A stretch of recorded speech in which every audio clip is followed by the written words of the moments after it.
एक पूर्व आईपीएस अधिकारी कर रहे हैं चुनाव का प्रचार। लोकसभा चुनाव का माहौल है और मैं बात कर रहा हूं बिहार में लोकसभा चुनाव में जो 40 संसदीय सीट है उसमें से इन सीटों में से एक ऐसी भी सीट है जहां पे पूर्व आईपीएस अधिकारी चुनाव का प्रचार कर रहे हैं।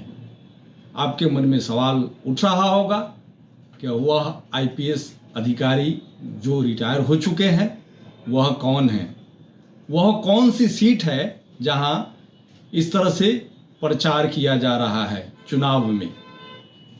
मेरा नाम है पवन प्रत्यय और आपने देखना शुरू कर दिया है प्रभात खबर। बिहार में एक ऐसी भी सीट है जहां पे पूर्व आईपीएस अधिकारी चुनाव प्रचार में लगे हैं। वह अपनी बात जनता से कर रहे हैं, लोगों से कर रहे हैं और उम्मीदवार को जिताने की अपील भी कर रहे हैं। और वह उम्मीदवार कोई दूसरा नहीं, उनकी पुत्रवधू है। जी हाँ, मैं बात कर रहा हूँ समस्तीपुर संसदीय सीट की। यह सीट सुरक्षित सीट है। यहाँ से एनडीए और एनडीए गठबंधन के उम्मीदवार हैं और सबसे मज़े की बात यह है यह जो दोनों उम्मीदवार हैं एनडीए के तरफ से और जो एनडीए गठबंधन के तरफ से, दोनों के पिता जो है बिहार सरकार में मंत्री हैं।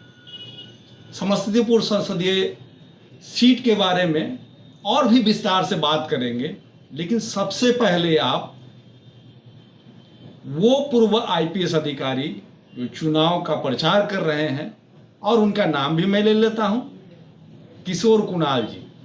तो सबसे पहले आप उनको सुने, फिर आगे भी मैं इस संसदीय सीट के बारे में विस्तार से बताऊंगा। आप लोग कागज दिए, उसका पहला पंक्ति है, पहली पंक्ति उसकी है, मैं राजनीतिक निरपेक्ष व्यक्ति रहा हूँ, फिर भी समस्तीपुर लोकसभा चुनाव में उम्मीदवार जो संभवी हैं श्रीमती संभवी का समर्थन करने आया हूँ। लोग पूछ सकते हैं कि जब मैं राजनीतिक निरपेक्ष व्यक्ति रहा हूँ क्यों आया। इसके कारण मैंने दिए हैं। यदि मैं नहीं आता तो क्या होता और आने पर क्यों आना पड़ा है मुझे। पर मैं आया हूँ जबकि नॉमिनेशन हो गया है, उम्मीदवारों की स्क्रूटनी हो गई है, पता चला है, तब उसके बाद मैं आया। ये चुनाव जो है ये नई पीढ़ी के की संभवी हैं, उनकी है। मैं इतिहास का विद्यार्थी रहा हूँ, नंदन जी भी इतिहास के विद्यार्थी थे, हम लोग साथ में। मुझे लगा कि समस्तीपुर संसदीय क्षेत्र एक नया इतिहास रचने जा रहा है। जब अखबारों में पढ़ा कि 25 साल की उम्र इनकी है और देश की ये सबसे कम उम्र की सांसद है, तो मुझे लगा कि मैं जाकर के इसमें सहयोग करूं। यदि समस्तीपुर क्षेत्र से सबसे कम उम्र की सांसद यदि सबसे अधिक वोटों से जीत कर आती हैं तो समस्तीपुर का नाम काफ़ी विख्यात होगा पूरे देश दुनिया में, क्योंकि अभी से ही चल रहा है कि सबसे कम उम्र की है। दूसरा कारण यह है कि जब पहले एक आईपीएस अफसर इस मैदान में थे तो पुलिस बिरादरी के होने के कारण मेरे सामने एक धर्म संकट था कि मैं कैसे जाऊं और एक अपने पुलिस सहयोगी का विरोध करूं। फिर दूसरा संकट था कि उस स्थिति में मैं नहीं कर सकता था कि संभवी सबसे अच्छी उम्मीदवार हैं। हो सकता है उनको मैं बहुत जानता नहीं था, लेकिन आईपीएस थे तो उनमें भी योग्यता की कोई कमी नहीं थी। अब जो मैंने देखा उसके बाद मुझे लगा कि लेडी श्री राम कॉलेज से इन्होंने स्नातक की डिग्री प्राप्त की है। देश का जो सबसे दशकों से सर्वश्रेष्ठ संस्थान रहा है दिल्ली स्कूल ऑफ इकोनॉमिक्स, वहाँ से इन्होंने एमए की डिग्री प्राप्त की है। और मुझे लगा कि ये काबिलियत में, और एक बात और मैंने देखी, डिग्री तो मुझे मालूम थी, ड्राफ्ट अच्छा हिंदी अंग्रेजी में लिखती थी, ये भी मालूम था, कि मेरे सामने बच्चे लोग उतनी बात करते नहीं तो मुझे ये नहीं मालूम था कि इतनी अच्छी वक्ता भी हैं। जो इधर देखा यूट्यूब वगैरह पर कि नहीं बहुत अच्छा बोलती हैं, और रात देखा कि वो 11:30 बजे आई तो हमारे पास एक बैठे हुए थे, उन्होंने कहा कि बहुत उम्मीदवारों को देखा है, सब आते हैं तो थक गए, गर्म पानी लाओ, अरे हंसती हुई आई और दिन भर किया गया। तो योग्यता में कोई कमी नहीं है, इसलिए मैं आया हूँ। इतना कह सकता हूँ, सुशिक्षित हैं, संस्कारी हैं, और कोई लोगों को इसमें जो विश्वास होगा, आस्था होगी, उसमें कोई कमी नहीं होगी, यही आश्वासन देने में आया हूँ। तो आपने किशोर कुणाल को सुना, कैसे ये अपनी पुत्रवधू के जीत के लिए, पुत्रवधू वहाँ से खड़ी हैं। इनके बारे में भी मैं बता दूं कि इनकी पुत्रवधू हैं शांभवी चौधरी। शांभवी चौधरी बिहार सरकार में मंत्री अशोक चौधरी की पुत्री हैं और लोजपा रामविलास की पार्टी से यहाँ चुनाव मैदान में हैं। पूरा जोर आजमाइश कर रही है। पिता का भी इनके साथ साथ है, पिता भी चाहते हैं कि चुनाव में ये जीत हासिल करे, लेकिन ससुर भी जो पूर्व आईपीएस अधिकारी रहे हैं और इनकी पहचान आईपीएस अधिकारी के रूप में ही नहीं बल्कि एक धर्मशास्त्री के रूप में भी, और पूरे भारत में इनको लोग जानते हैं धर्म को लेकर भी। काफ़ी धार्मिक आयोजन में रहते हैं और जो धार्मिक न्याय परिषद है उसमें भी इनका काफ़ी योगदान है। तो शांभवी चौधरी इनकी पुत्रवधू है, चुनाव मैदान में है और वो जो है एनडीए गठबंधन की तरफ से उम्मीदवार है, जोर आजमाइश कर रही है। अब इस क्षेत्र का चुनावी मुद्दा क्या है, आइए सीधे हम शांभवी से ही सुनते हैं कि वो क्या कहती है और जीत के बाद इस क्षेत्र के लिए क्या करेगी। यहाँ पे कनेक्टिविटी एक बहुत बड़ा प्रॉब्लम है। अभी जितना भी 20 दिन हो गया है हमको चुनाव प्रचार में खड़े हुए, और यहाँ पे कनेक्टिविटी एक इंफ्रास्ट्रक्चर होता है, सड़क का होता है, पुल का होता है, वो सारा यहाँ पे अभी कहीं ना कहीं तो वो सारे पे काम करना है। क्योंकि क्या होता है कि अगर आप किसी इंडस्ट्री को, फैक्ट्री को इन्वेस्टमेंट के लिए आप यहाँ लगाना चाहते हैं, तो फैक्ट्री आप खोलना चाहते हैं, उसके लिए कनेक्टिविटी सबसे ज़रूरी है। क्योंकि आप फैक्ट्री तो खोल देंगे पर लोग वहाँ पे काम करने के लिए कैसे पहुँचेंगे, इसीलिए कनेक्टिविटी के लिए भी काम करना है। ज़्यादा से ज़्यादा युवाओं को स्वरोजगार से जो बिज़नेस करना चाहते हैं, medium and small enterprising business करना चाहते हैं, उससे जोड़ना है।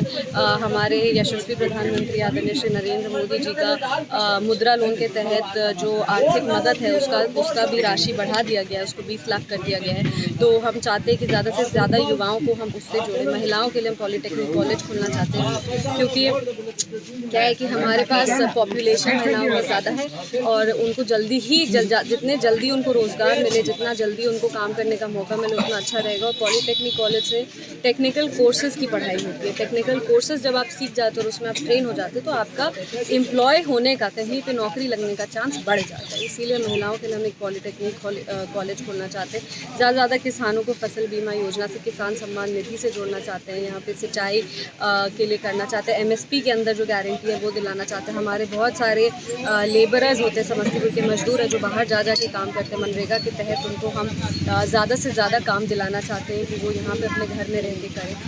यहाँ पे खेती होता है तो कितना हम फसल के लिए काम कर सकते हैं कि फसल ज़्यादा से ज़्यादा उपजाऊ हो, ज़्यादा से ज़्यादा उनको प्रॉफिट हो, हम इसके लिए काम करना चाहते हैं। कि हम कोई झूठा वादा नहीं करते। हमारा पहला वादा ये है कि हम जनता के बीच में रहना चाहते हैं, और हमने सबसे पहले अपना समस्तीपुर में घर लिया। ये कितने ही ऐसे सांसद होंगे जो चुनाव के पहले अपना घर ले लेते हैं कि नहीं हम तो जनता के बीच में रहना चाहते। तो जो मेरा पहला वादा था वो तो हमने पूरा कर दिया, और जो बाकी सारे वादे हैं वो चुनाव के बाद सारे पूरे करने का हम पूरा प्रयास करेंगे। और हम मानते हैं कि हमको अपनी जनता से, अपने कार्यकर्ताओं से इतना ज़्यादा प्यार, सम्मान और समर्थन मिलता है कि जितने भी हम वादे करें उस पर हम खड़ा उतरेंगे। तो आपने शांभवी को सुना, शांभवी क्या कुछ कर रही है। इनकी बातों में रोजगार और शिक्षा का मुद्दा है। ये कहती है कि मैं जीत के जाऊंगा तो क्या करूंगा उस इलाके के लोगों के लिए। अब मैं बात करता हूं इंडी गठबंधन की तरफ से कांग्रेस के प्रत्याशी सन्नी हजारी हैं। सन्नी हजारी का परिचय मैं इस रूप में भी दूं कि वहाँ जो लोकल स्तर का जो पॉलिटिक्स है उसमें किसी पद पे वो अभी कायम भी हैं पंचायत स्तर पे। और ये जो है राज्य सरकार में मंत्री महेश्वर हजारी के पुत्र हैं और यह भी चुनाव मैदान में है, जोर आजमाइश कर रहे हैं। हालांकि महेश्वर हजारी की तरफ से कोई उस तरह की सभा में नहीं देखा गया कि वो साथ में है। सांभवी को बेशक देखा गया, अभी चिराग पासवान की सभा थी, उसमें अशोक चौधरी के बगल में सांभवी बैठी हुई थी, तो ये तो देखा गया। तो वहाँ से महेश्वर हजारी कांग्रेस की टिकट पे चुनाव मैदान में डटे हुए हैं। अब जानते हैं इनसे ही कि चुनाव जीतने के बाद और क्षेत्र का मुद्दा क्या है, आप इनको सुने। समस्तीपुर लोकसभा के लिए देखिए, मेरा मुद्दा रहेगा कि बेरोजगारी युवाओं के बीच में बेरोजगारी नहीं है, सब युवा लोग परेशान हैं रोजगार के लिए, नौकरी के लिए, तो युवाओं के लिए रहेगा। और शिक्षा पे बहुत ज़रूरी है, बच्चों लोग को शिक्षा होना। यदि हम लोग को प्रखंड स्तर पे बढ़िया कॉलेज स्कूल हो जाता है तो मेरे बच्चों को बाहर नहीं जाना पड़ेगा, अपने प्रखंड में ही व्यवस्था मिल जाएगा। और उसके बाद स्वास्थ्य ज़रूरी चीज़ है कि अच्छा स्वास्थ्य मिलना चाहिए। स्वास्थ्य के लिए अच्छा प्रखंड स्तरीय स्वास्थ्य केंद्र होना चाहिए, लोगों को बाहर नहीं जाना पड़े इलाज वगैरह करने के लिए, वो सब चीज़ पे। बाकी कम्युनिकेशन जो है, रोड पुल वगैरह, उस सब चीज़ पे मेरा प्राथमिकता रहेगा।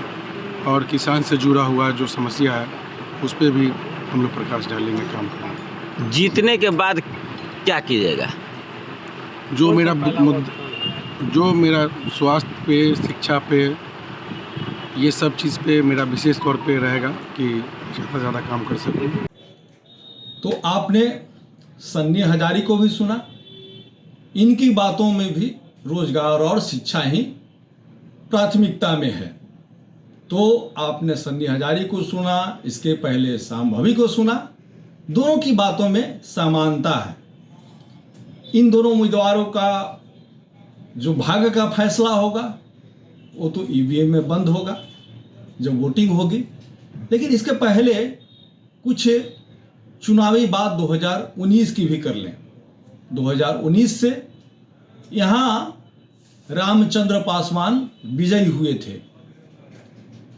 हालांकि 2019 में ही इनके निधन के बाद उपचुनाव हुआ और इनके बेटे प्रिंस वहाँ से सांसद थे। दूसरे स्थान पर डॉक्टर अशोक कुमार वहाँ से चुनाव हारे थे। लेकिन सबसे अहम बात और मज़ेदार बात यह है कि बिहार की जो 40 संसदीय सीटें हैं, उन सीटों में समस्तीपुर सीट जो है हाई प्रोफाइल सीट हो गई है। हो भी क्यों नहीं, चूँकि राज्य सरकार के एक ही पार्टी के दो कदावर मंत्री जिनकी संतानें चुनाव मैदान में हैं, और दोनों एक तरह से कहें कि दोनों के पापा जो हैं उनकी प्रतिष्ठा दांव पर है। अब देखना है कि वोटिंग के बाद 4 जून को जो रिजल्ट आएगा उसमें परिणाम क्या होता है। लेकिन कुल मिला के टक्कर सीधी है, जोर आजमाइश है, और कहीं न कहीं दोनों जो मंत्री हैं उनकी प्रतिष्ठा अपने अपने दांव पर है। अब हम चुनाव की चर्चा में आगे भी इस तरह की बात आपसे साझा करेंगे। प्रभातखबर.com, विश्वास वही, रफ्तार नहीं।